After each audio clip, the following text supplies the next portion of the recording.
welcome back to Thoughts of the Roundtable with me, Matt Rebar. And me, Paul Laux. Ooh, I said that very nice today, didn't I? And me, Paul Laux. You would have thought maybe you worked in commercial radio at some point? I don't know. So last time we were on the podcast, you mentioned the MH370 documentary on Netflix. You said, hey, you got to watch it, and I want to talk about it. So I've watched it, and today we're going to talk all about Malaysia Airlines Flight 370 and the new Netflix documentary, which the documentary itself is called MH370, the plane that disappeared. So, Paul, do you want to kick us off? Like, what do you want to talk about? Or, like, what was your thoughts on the documentary, I guess? Should we talk about, like, what we thought about the documentary first? Yeah, so first off, I'd like to say that I thought it was funny that you didn't know what this was. And maybe that's because I incorrectly I didn't explain it well enough. Is that true? I wouldn't say you didn't explain it enough. You just said, do you remember MH370? And, like, the name on its own for me was like, wait, what is that?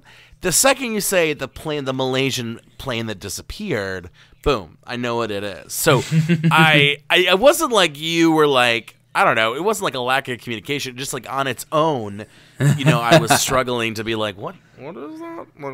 But then of course, like, once you told me, oh, it's the plane that disappeared, I'm like, oh yeah, I remember this, because this was big news. So long story short, it was 2014, correct? Am I getting that right? March of 2014? Ooh, I believe so. I can double check for you. Yeah, okay. And everyone March knows. March of 2014. So I guess we can kind of give a recap of what the documentary is and then what we believe, because what's in the documentary may not necessarily be what we personally think happened. And since it's about the documentary, I guess we should kind of go over that. So, long story short, the plane left from Kuala Lumpur and was going to Beijing. And flew over the Malaysian peninsula, over into the South China Sea, turned around, back over the peninsula, turned south, vanished forever. The three stories that were, and I guess we should put a spoiler alert on this, but whatever. If you're getting in, you've gotten this far, then you probably already know there's going to be spoilers, so whatever.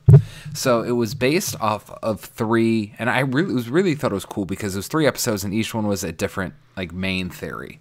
Yeah. And I was really excited for you to kind of see which one, because I actually fell into one that I was kind of surprised by, and I wanted to see what you fell. So the first one was simple pilot suicide. For whatever reason, he turned around the plane, flew backwards, flew down, and we'll go more into these in detail, depending on what we think, but flew down towards Antarctica till the fuel ran out, ditched the plane, whatever. Everyone dies, pilot suicide. Fairly simple, straightforward, to the point.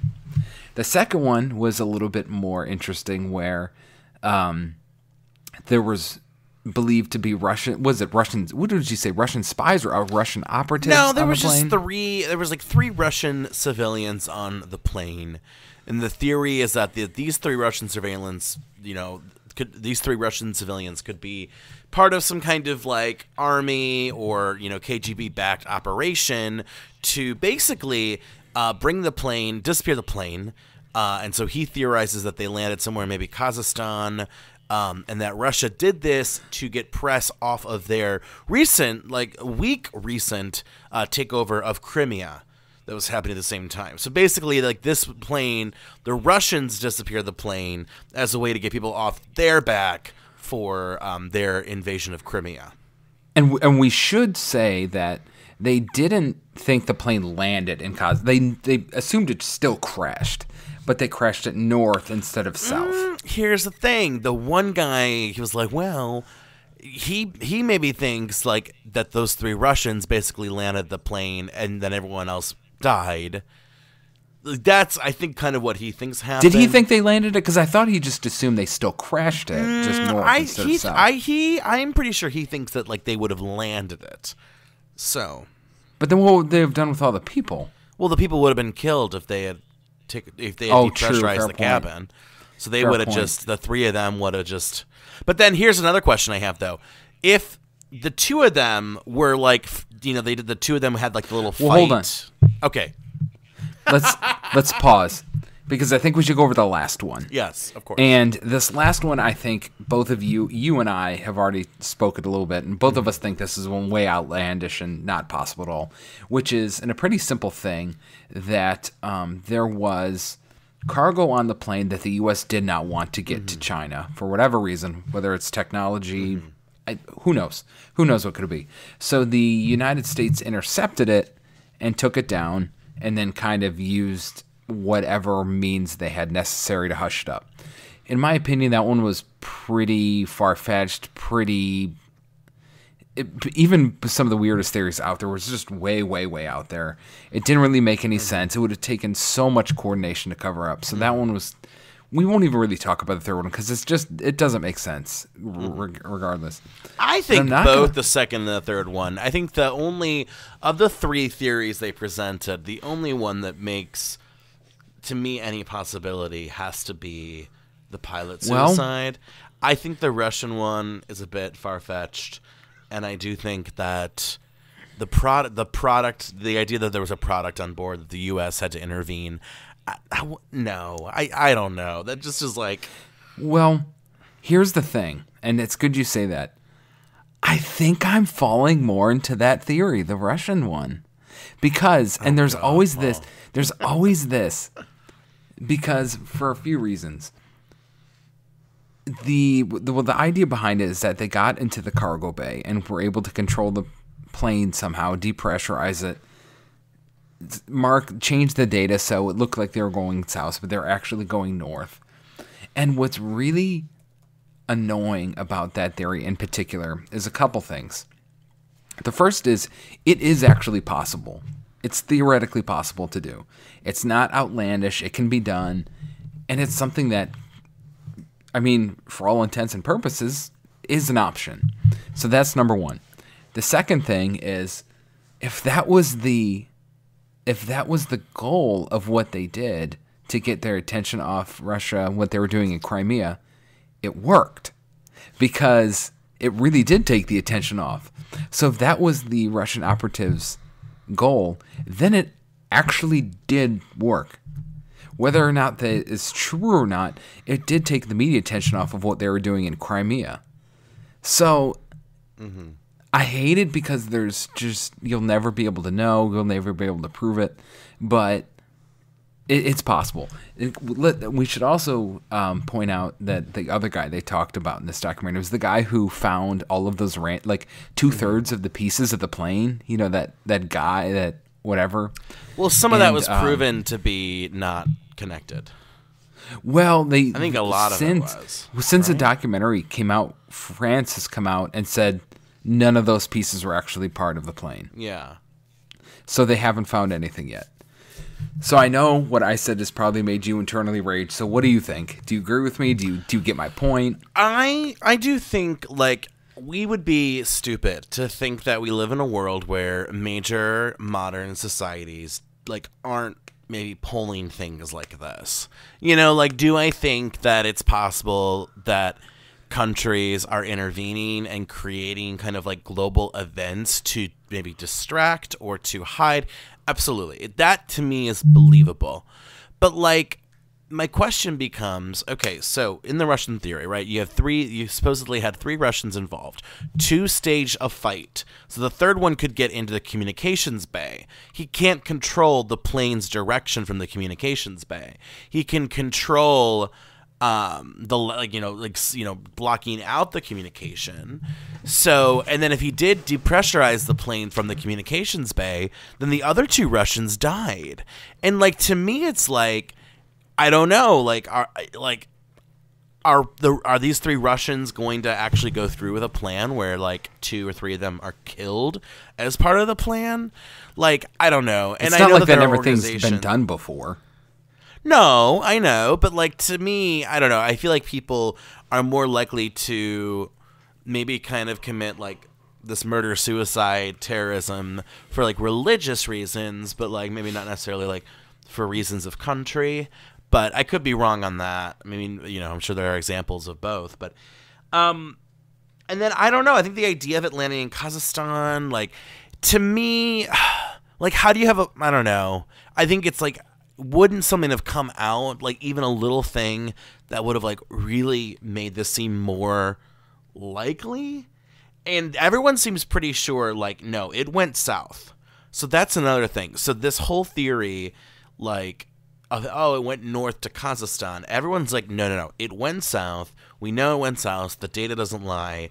You know, you can't manipulate that data. But you can. What, you know. I mean, I don't know. This is the problem is, like, we're not, like, the proper people to, like, say yes or no.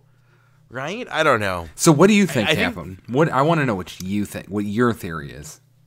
I think my theory is, and they didn't really talk about this, but this is like me kind of like looking up at the end. There was this talk, and let me find it because I kind of want to like have it on standby. There's this idea of maybe hypoxia.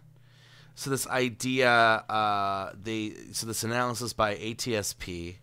Comparing the evidence, they think that there was in-flight upsets like a stall, a glide event, and then unresponsive crew or hypoxia, which is when the aircraft cabin, typically results from human error, structural failure, or impact, causes the pressurized vessel to vent its surroundings. And so this idea is that maybe something happened where, like, the plane... Because here's the part that makes me go, why was it an autopilot for those 5 hours? No one was alive. 6 hours. For those 5 hours, 6 hours. No one could be alive for those 6 hours, I don't think. I think that's on autopilot at that point. Because here's the thing, if you had alive it wasn't people, turned on for that point, for that 6 hour duration, until like an hour later after it deviated from course.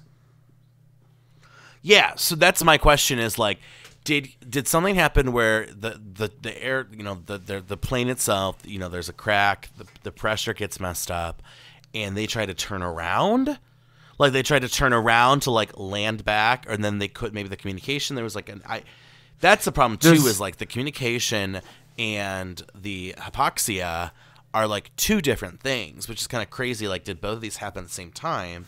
Well, the only thing that drives me nuts about that, because I get that, but the glaring thing with that is, one, there was no Mayday call at all, ever. No sort of communication of saying, yo, we had an emergency, we depressurized, nothing like that.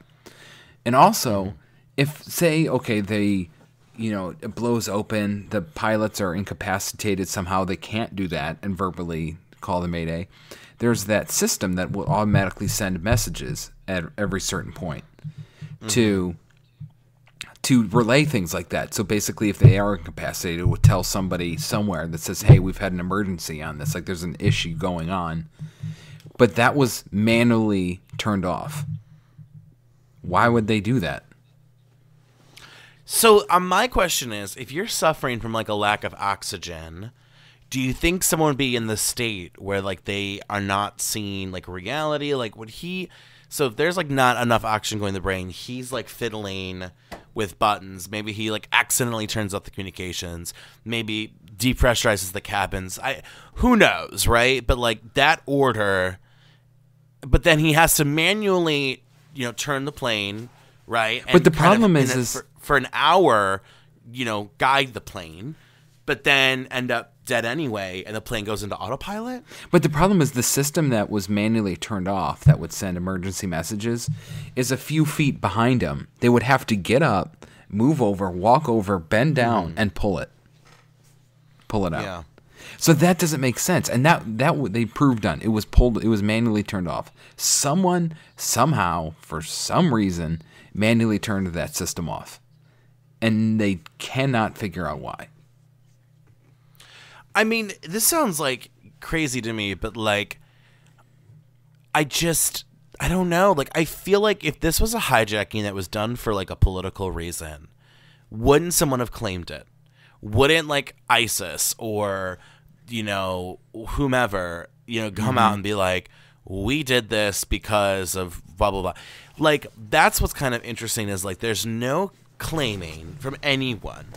So, like, the hijacking element, and also, like, why hijack that plane? Like, why that plane? Also, we can't ignore the fact, like, personally, I have 99.9% plausibility that it had something to do with either the pilot or the co-pilot. One of them, I think, did something for whatever reason that we'll probably never know of why they did it. I don't know, but I have a feeling it was on them. But let's not forget that, remember they talked about how they found the same exact route on the pilot's home computer. Mm-hmm. And that's hard for me to let go. And I know a lot of the pilots said, well, maybe he was just fiddling around and like he left it on autopilot in the system. But like the fact that it mimics the system is weird. But I've got to say though too, like the whole suicide, if this was a pilot suicide, like, hey, why take 239 people with you? I don't get that. Well, that's like, it's one thing. That's one thing if you want to kill yourself. It takes like a whole like really dark turn to be like, I'm gonna commit suicide with all these people. But then two, why not just plummet that plane into the ocean? Why let it drag out those 6 hours? Is like that to me makes no sense because it's like, I don't know. What do you think? Well, that was the interesting thing that he brought up because pilot suicide has actually happened where there's been 100, 200 some people on the plane. But every time that's happened, it's exactly what you thought. All of a sudden, they lock someone out and yank the yoke back and smash it into a mountain. That's basically what it is every single time. Why would they go for hours and hours and hours? And so that itself leads to, it's like, if it was going to be suicide, why would they? There's no way that they would do it like that. There's no way. Also, well, and wouldn't you think too? Like, unless maybe, and this is just an idea. Was it okay? If I know the plane has no fuel, I'm in the middle of the Indian Ocean. There's no way we survive this. What? Say that again. Right? Maybe the thought is, if I run the plane out of fuel. We're in the middle of the Indian Ocean. There's no way we survive this. Boom. Well, is that the idea? Maybe, but unless he would have had to, if that's what happened, he would have had to have depressurized the plane. Otherwise, you're going to have to be fighting people literally for 6 hours who are obviously going to try to stop you from crashing the plane. So, at that point, it wouldn't matter. Also, there was a point that was really skimmed over. And they also didn't really go into what was going on in the pilot's life at the time. Apparently, some really nasty stuff was going on. Like I think he had like horrific debts and all this stuff. But I don't know enough about that, so I won't really comment. But the one they briefly mentioned, which I'm surprised they didn't speak about more, is the path that when it turned around and went back over the Malaysian peninsula, it flew over a Australian Air Force base.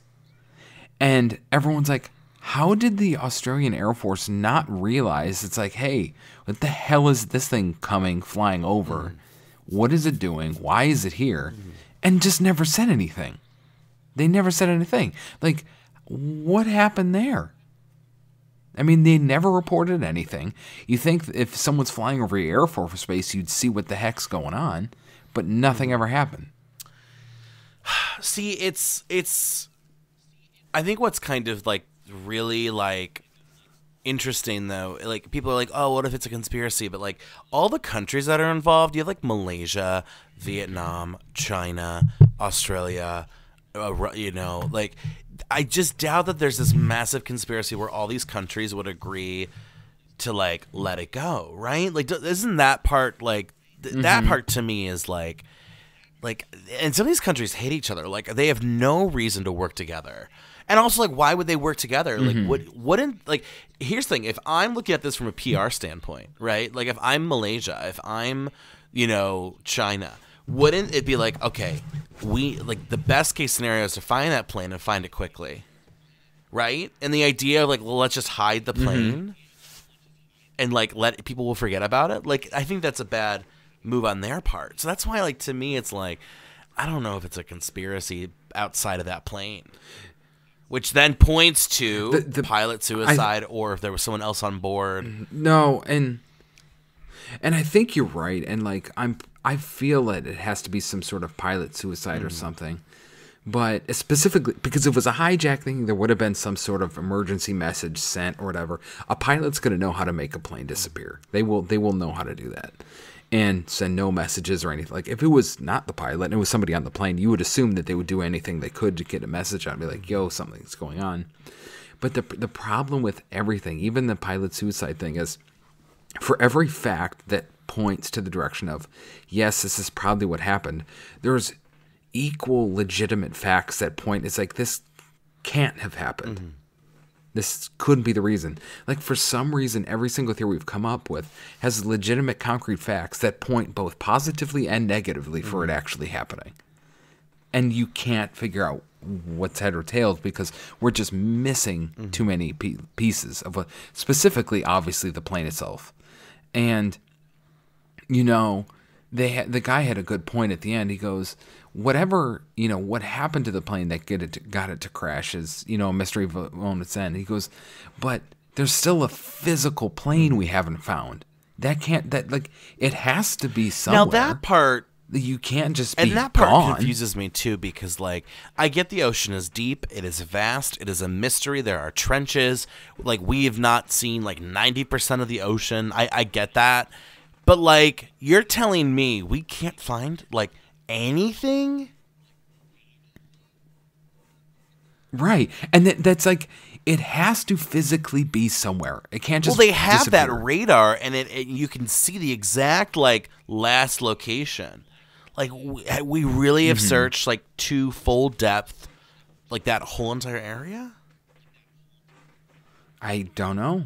What do you think about that lady who was looking around on Google Maps and claimed she found it in the South China Sea? This is one of the issues I did have with this documentary is like, I needed them to, like, I think they did a bad job of like, they made it seem like so hypey, and I needed them to come back around and explain things. I needed them to have someone go, this is why what she thinks she saw is not what actually it was. Or like, really, I need like multiple people debunking or confirming what she saw. Like, and there was none of that. Mm-hmm. Like, for all we know, like, that's something that's a nothing burger. And like, but like, I hate when it leaves it up to like, I found something and no one is listening to me, and it's like, period, the end. Like, I want someone to go, here's why she's wrong. You know, she has good intentions, but she's wrong. You know what I mean? So, and more of that throughout, like, especially like, I don't know, like the Russian and the example of it being about like the crate and it got shot over the South China Sea. I want airplane people, I want pilots, I want people in the army, you know, to tell me like why this couldn't happen, or if it did happen, why, like what evidence would have happened for us to know, right? Like, don't you feel like both the Russian theory and the product theory are like more so colorful stories than they really are anything backed in evidence? And to be fair, we don't have much evidence to go off of. So like, I get that, you know, like I get that we're struggling to like fill that in. And I agree with you that like, I feel like they tried to dramatize each one, but didn't give. I feel like they needed to be more quantitative with it and be like, here's why. Like that lady specifically in Florida from the image is like, yes, she thinks she sees this, but like, here's legitimate reasons why this is probably not the case and no one listened. Whether it's your eyes playing tricks on you, or it's the dimensions are wrong or something, or maybe the other way. It's like, we can't really figure out a reason why she's not wrong. It's very possible. But they just kind of left it open to like, here's all these, you know, wild fanatical things. I wish they would have left the last one out and done something different, because that whole cargo one was a waste of time. I would like another episode, because like, if you look at, there's actually a page in Wikipedia about all the theories, and I look at this list, and to me there are more that I would like them to have explored versus like the cargo. Send me that link, by the way. I want to like, read that. There's this whole idea of that it was captured by the U.S. and flown to a military base in the British Indian Ocean territory. There, you know, some more ideas of like crew. There's a shoot down hypothesis, a cyber attack, vertical entry into the sea. So the idea that the plane may have entered the sea vertically, because any other angle would have splintered the airplane in many pieces, right? But maybe if it went vertically, it would have just gone down. And they actually have, funny enough, physically improbable theories. So one of them is I have a an hypothesis idea. that a meteor might have struck the plane, which statistically is very low probability. Also, if a meteor, we would know that a meteor flew in, right? Like, there's just no way. You would know that. You would. Here's what I want us to do. What I think we should do. Since you found that page, I think we should do a part 2 of this, and we're gonna come and present what our final idea of what we think happened, our final story. Like, you know how the guy presented, like, went through the timeline. I think we should do that, and this is the Paul version. This is the Matt version, and maybe we have people like decide on.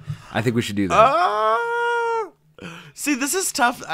We could do this because I like the idea. We could do this, but I gotta tell you, I just feel like this is so hard because we don't have any evidence. So, like, both of us could present two. Well, this is your homework.